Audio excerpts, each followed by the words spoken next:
Bonjour, bienvenue dans cette nouvelle vidéo. Le thème de celle-ci est les esprits de la nature. Alors on commence à en avoir entendu bien parler, il me semble. On va revenir là-dessus pour donner plus de concret et puis se baser sur la tradition aussi. Ce qui nous en reste, c'est un peu dans les Walt Disney, dans les contes pour enfants, il y a beaucoup de choses qui sont illustrées avec les esprits de la nature en fait, d'une manière un peu détournée, mais il y a quelque chose qui a perduré, comme on parlait dans l'historique du druidisme. Ça peut être une base pour solliciter des choses en soi, peut-être de son enfant intérieur, et aussi de cet imaginaire, et au fur et à mesure le recaler avec du ressenti dans des expériences concrètes avec la nature. Ça peut aussi être en salle, ça m'arrive de le faire soit lors d'une séance individuelle ou dans des groupes où est-ce qu'on est en salle. C'est aussi possible suivant la disponibilité des êtres qu'on va accompagner. Donc un esprit de la nature, j'ai envie de le présenter comme une conscience de la nature en fait. Une conscience, c'est-à-dire qu'elle a conscience d'elle-même qu'elle existe sur un certain plan. Et nous on va venir la solliciter, la rencontrer sur un plan qui n'est pas la 3D directe comme ça, mais juste sur un plan plus éthérique. Les esprits de la nature étaient vus par l'homme à une époque, et il y avait une alliance très forte, notamment avec les elfes, mais certaines personnes pouvaient être connectées, et le sont encore plus ou moins consciemment, avec certains types d'esprits de la nature. Donc c'est vraiment une conscience qui existe sur un autre plan, plus éthéré, qu'on peut appeler la 4D. Pour vous détailler différents esprits de la nature, on va prendre les 4 éléments. Et là aussi, si vous voulez revenir avec ce qu'on a pu voir, pour ressentir comme ça et vous mettre dans une disponibilité intérieure à mieux ressentir ces consciences qu'on va appeler, que peut-être vous allez sentir au fur et à mesure que je vais les décrire. L'idée est que dans un aspect théorique comme ça, vous puissiez aussi passer dans la pratique, ou tout du moins dans un ressenti qui permette de faire une expérience pour vous, même devant un écran, une expérience de ressenti intérieur, peut-être de visualisation ou de choses qui vont être palpables pour chacun de vous. On va commencer avec les esprits liés à la terre. Et donc là, on a les gnomes. Les gnomes qui sont illustrés de façon assez petite et toujours en activité, ce qui colle avec quelque chose qui est assez réel de leur énergie, qui est très mouvante, très dynamique, très rieuse aussi, et toujours en activité effectivement, car ils ont peur s'ils ralentissent, ils ont peur de s'endormir et de disparaître, de mourir. Donc ça c'est une réalité qui sont plus reliés à la terre, avec un esprit joyeux et assez léger. Ils prennent soin des semences, des graines qui vont tomber au sol, et par cette activité, ils vont créer comme une nurserie énergétique autour des graines et les choyer jusqu'au printemps où est-ce qu'elles trouveront une autre autonomie, et ce seront d'autres esprits de la nature qui viendront accompagner la croissance. Les esprits de la nature sont vraiment reliés à la nature donc, et à la croissance de celle-ci, à l'harmonisation de celle-ci, comme un chef d'orchestre qui prendrait soin que les musiciens puissent être sur le même tempo et sur une dynamique assez similaire. Donc dans l'élémentaire, il y a aussi les nains. Et donc les nains, on en a une représentation sûrement un peu tous avec les Disney, avec les contes pour enfants, et donc de cette image du nain qui va avec sa pioche dans la mine, extraire les minerais, et puis qui repart comme ça. Il y a une certaine réalité où est-ce que les nains sont très reliés au minéral et à ce qui va être légèrement intra-terre, et donc effectivement nous apporter un ancrage puissant. Le nain a toute une représentation, un peu une taille qui peut être plus ou moins variable suivant l'énergie, la conscience de ce type de nain. On peut utiliser cet imaginaire en fait pour se connecter à des qualités, à des valeurs de cette conscience, en étant aussi assez libre de la représentation du nain qui a un chapeau, qui a une barbe, etc.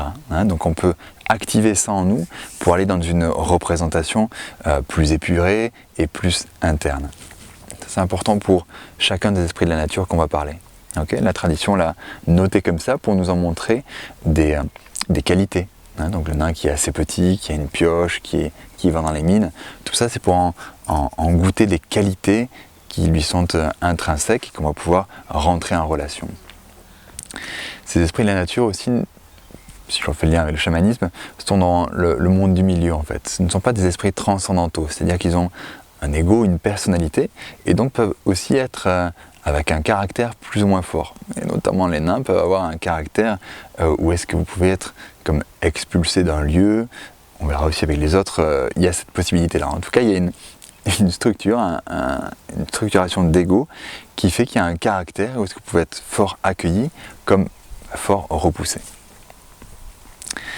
Si on passe sur un autre élément qui est lié à l'eau, on va parler des naïades, qui sont les esprits de l'eau, donc avec un côté féminin, avec une fluidité qui va les jouer sur notre système nerveux, notre système émotionnel, et aller activer ça, aussi le pacifier quand il y a besoin et suivant les demandes qu'on peut faire. Les naïades sont aussi d'une taille assez variable, de 50 à 1,50 m, et se trouvent plutôt sur des endroits calmes comme des lacs, des rivières douces. Ça va être plus facile, je vous conseille ça pour un début. Il y a aussi évidemment sur des cascades, sur des eaux plus agitées, mais là on va être sur d'autres esprits de la nature. Pour un début, je vous conseille de faire plutôt les premiers que j'évoquais. Ces esprits de l'eau ont une qualité fluidique, donc vont aussi jouer, si vous voulez aller plus dans un aspect thérapeutique, sur tout ce qui est fluide en vous. D'accord ? Donc je me rappelle dans un stage, quelqu'un qui avait une problématique certaine, et qui a été au milieu du groupe. Elle est venue donc au centre, et j'ai appelé la naïade qui est venue du bord et qui est passée à travers elle. Et cela fait vraiment vivre une expérience très forte de pleurer et de lâcher quelque chose qui lui a été très très bénéfique. Voilà une possibilité de ressentir un esprit de la nature à l'intérieur de soi et de bénéficier de sa fréquence, de sa conscience qui va les jouer autant sur notre énergie que sur notre physiologie. Ensuite, j'ai envie de vous parler des fées. Là aussi, il y a une représentation imaginaire et dans tous les dessins animés, etc. qu'il peut y avoir. Il y a une part de réalité de quelque chose qui est un peu la fée. C'est bien différent du nain, dans la prononciation. Et effectivement, la fée va être assez comme un feu follet, assez comme un volatile, comme un papillon qui est passé tout à l'heure. Et se balader comme ça, un peu de fleur en fleur, et comme butiner et faire du lien. D'accord ? Chacun des esprits de la nature va être relié donc plus à un élément et va agir et va façonner la nature. Et là, rien que sur ce qu'on peut voir là, les comportements des plantes ne sont pas les mêmes par rapport à celle-ci qui est très dans sa verticalité et par rapport à une ronce qui peut être beaucoup plus rampante. Tout ça, ce sont les esprits de la nature aussi qui façonnent l'influence qu'ils peuvent donner à la plante et donc à son comportement, en plus de quel type de plante c'est, de son génome, d'où elle vient, de sa graine. Okay, l'influence va être très forte et peut créer des comportements surprenants à des endroits où est-ce que, là, il y a quelques herbes qui ont une verticalité forte et qui vont pouvoir nous indiquer sur les esprits de la nature qu'on va pouvoir trouver, mais aussi sur une influence tellurique et cosmique de ce lieu-là. C'est toute cette approche de réussir à lire la nature avec comment elle est façonnée, en fait. Comment elle se structure. Ensuite, il y a ceux qui sont assez connus, les elfes qui ont, en général, qui plaisent beaucoup à beaucoup de personnes. Et effectivement, il y a des personnes qui sont fort reliées parce qu'il y avait une alliance qui était très forte entre les elfes et les hommes, qui date, où est-ce que les hommes pouvaient et les elfes se voir sur un même plan. Et puis il y a quelque chose qui s'est cassé au niveau du cœur particulièrement, qui fait que la vision des esprits de la nature peut attirer beaucoup, mais peut être aussi bloquée ou douloureuse. Les elfes, on en a aussi beaucoup de représentations dans des BD, des dessins animés, des choses comme ça. Il y a une certaine réalité où est-ce qu'ils sont forts en lien avec la nature, avec les arbres, la forêt, un peu les gardiens de certains endroits. Il y a une forte reliance avec le buis. Quand vous êtes sur des lieux où est-ce qu'il y a des bosquets de buis, il y a certains lieux qui ont un buis qui entoure un lieu. Là, on peut être assez sûr qu'il y a un nombre d'elfes, donc une fois de plus, c'est une conscience elfique qui est sur un plan. C'est bon d'avoir les représentations des dessins animés et tout ça, et c'est aussi de se dissocier de ça pour retrouver une plus grande liberté dans la rencontre avec les esprits de la nature. Ensuite, j'aimerais vous parler des sylphes qui sont en lien avec les esprits de l'air, qui représentent les esprits de l'air, et qui vont être beaucoup plus effilés, et là, éthérés, dans cette chronologie que je vous donne comme ça, c'est de plus en plus éthéré, subtil, et donc il peut être sur des dimensions beaucoup plus grandes, des 4 mètres, voire des choses beaucoup plus grandes, et on peut les capter quand il y a du vent, ou une légère brise, ou du fort vent. Ce sont les esprits qui véhiculent, et on peut le sentir avec, si on a une énergie, mettons, un peu chargée, et bien de se faire dégager par les sylphes qui vont passer, ou est-ce qu'il y a un bord de mer qui est très propice à ça, et va nous dégager extérieurement, mais aussi intérieurement. Ce sont des énergies qu'on peut appeler, qui font un boulot assez remarquable pour tout ce qui va être les prises de tête, ou tout ce qui va être le mental. Ensuite, on va passer aux esprits du feu, donc encore plus subtils, éthérés. Dans les premiers contrôles, il va y avoir les salamandres qui peuvent activer un feu. Si on demande de l'aide, s'il y a un feu qui est un peu délicat à faire prendre, on peut solliciter l'esprit de la salamandre qui va fortifier le feu et lui donner plus de possibilités de grandir et de commencer des fois même, et soutenir ce processus-là. C'est vraiment une harmonique, une conscience qui vient soutenir un acte dans la matière. C'est pour ça qu'on peut faire des belles rencontres et co-création. J'ai pu pratiquer en biodynamie lorsque je produisais des plantes médicinales, une réelle co-création avec les esprits de la nature et voir des résultats incroyables avec des lignes témoins et des lignes où est-ce qu'on faisait appel aux esprits de la nature, au débat, donc à l'esprit de la plante, pour observer et prendre des photos et vraiment se rassurer dans ce que l'on fait, qui est dans le subtil et qui en même temps prenait une influence très concrète dans la matière, avec une différence de grandeur, une différence de lumière, une différence de qualité dans la plante qui après était utilisée pour les tisanes notamment. Voilà comment on peut voir les 4 éléments avec chacun les esprits de la nature qui lui sont reliés pour une base. On peut aller beaucoup plus loin, c'est déjà une base, et je vous conseille de pratiquer avec ce qu'on a vu pour ressentir.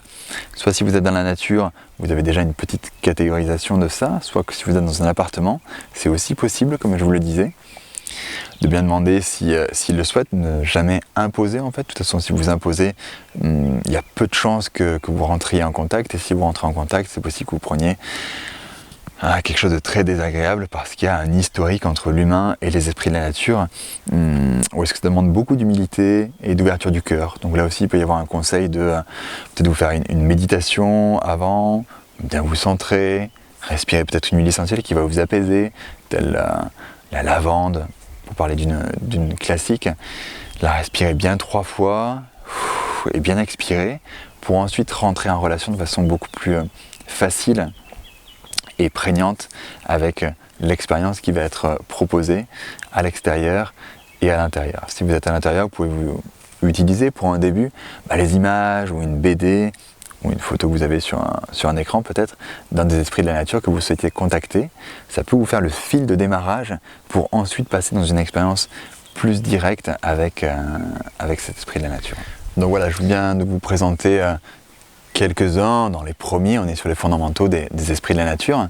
Un paramètre important, Amélie vous l'a dit, vu qu'on était pour le miroir avec le chamanisme dans le monde du milieu, où est-ce qu'il y a une personnalité, un ego qui peut être là, et des contreparties en fait, comme s'il y a besoin d'équilibrer, c'est pas gratuit l'échange en fait.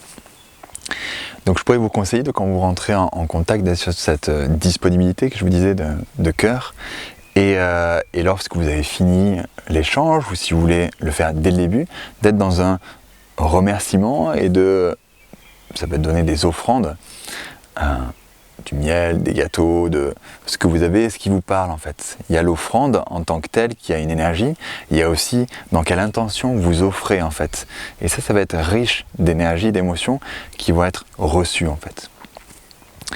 Une offrande, ce qui va être le plus capté, ça va être son énergie en fait. Donc si vous posez mettons une pomme, la pomme va pas disparaître, pas forcément en tout cas. Ce qui va disparaître, c'est son énergie. Donc si jamais vous vouliez la goûter après, elle aurait probablement perdu beaucoup de saveur, beaucoup de goût, et serait assez fade par rapport à quand vous l'aviez auparavant dans votre sac à dos potentiellement. Donc il y a vraiment une nécessité de remercier pour apaiser par rapport à ce que j'ai pu vous parler, et être dans un échange qui soit gagnant-gagnant, j'ai envie de dire, et qui maintienne cet équilibre de relation et d'ouverture. Il y a une réelle envie, je trouve de la part des humains, et des esprits de la nature, de se rencontrer, de se pacifier et d'œuvrer ensemble. Et c'est vrai que d'offrir, peut-être comme avec un ami, si on prend quelque chose de très concret, si je suis invité, eh bien je ramène un petit quelque chose qui peut faire plaisir, ou des fleurs, ou quelque chose qui donne un climat qui est assez agréable et qui fait qu'il va y avoir une confiance, une bienveillance qui va grandir et offrir et s'offrir de plus en plus sur des choses matières, mais plus en plus on va aller sur des plans subtils et offrir des transformations potentiellement, offrir des clés de conscientisation et offrir des pacifications, une harmonisation sur les lieux sur lesquels on peut aller en fait. Donc ça c'est important quand vous pouvez le faire. Remercier comme ça. Il est possible aussi de faire des offrandes directement dans l'éthérique, si vous êtes habitué ou si vous êtes assez concret pour aller directement dans ce plan-là, et faire des offrandes de choses qui vous traversent sur le plan éthérique. Il y a un petit oiseau qui nous rejoint, pour aller directement offrir une pomme, des cristaux, des choses sur ce plan éthérique qui va aussi être accepté et nourri par l'offrande que vous en faites. Je ne sais pas si vous avez senti sur cette vidéo, Amélie est avec moi, et donc on sent qu'il y a beaucoup d'activation. Le fait de parler d'eux ramène ce plan-là qui peut se rejoindre beaucoup plus facilement avec une vidéo, une 3D, et donc vous pouvez même percevoir l'influence qui peut s'activer, ou peut-être les choses qui arrivent à côté ou sur plus ou moins proche, et qui viennent, comme ce petit oiseau très concrètement, se manifester en fait parce que il y a une ouverture pour mieux percevoir et une disponibilité à échanger et à s'entraider, à s'accompagner sur des réalités, sur des focus qui sont légèrement différents. Donc je trouve que c'est assez passionnant, c'est une des caractéristiques du druidisme de renouer avec la nature d'un point de vue très concret et d'un point de vue de plus en plus subtil pour recréer des alliances entre l'homme, la nature et la conscience de la nature. Voilà, merci, beau cheminement à vous, à bientôt.